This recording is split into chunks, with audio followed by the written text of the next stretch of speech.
16 సంవత్సరంలోనే నేను రియల్ ఎస్టేట్లో అడుగుపెట్టాను.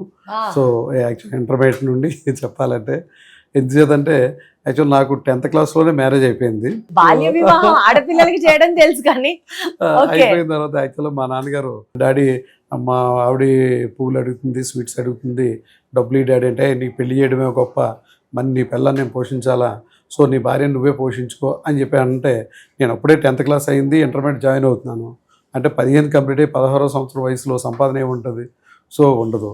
అయినా డాడీ ఇలా చెప్తున్నారు, ఏదో చెయ్యాలి అన్న తపంతోటి జస్ట్ ఫస్ట్ నా బిగినింగ్ లైఫ్ ఒక ఇన్సూరెన్స్‌తో స్టార్ట్ అయింది. హ్మ్. లైఫ్ ఇన్సూరెన్స్ మా ఫ్రెండ్ వాళ్ళ ఫాదర్ దగ్గరికి వెళ్ళినప్పుడు ఒక ఇన్సూరెన్స్ ఏజెంట్ వచ్చి మా ఫ్రెండ్ వాళ్ళ ఫాదర్ని మోటివేట్ చేస్తున్నట్టు, ఇలా పాలసీ కట్టండి, ఎట్లా ఉంటుంది ఎట్లా ఉంటుంది అంటే, అలా 2-3 సార్లు అతను అబ్జర్వ్ చేసి అతను అడిగాను, అంకుల్ మీరు ఏంటి అంటే ఇలాగ మీరు అడుగుతున్నారు కదా, మీకేంటి దీంట్లో లాభం అని అంటే, లేదు బాబు నాకు ఇందులో కమిషన్ ఉంటుందని చెప్పేసి అని చెప్పడం జరిగింది. ఇలాగ ఏదైనా నేను చేస్తే నాకేమైనా ఉపయోగం ఉంటుందా అని అంటే, నీకు 18 ఇయర్స్ కంప్లీట్ అవుతుంది కానీ నీకు ఆథరైజ్డ్గా నీకు ఎంప్లాయ్ అనేది గుర్తింపు ఉండదు.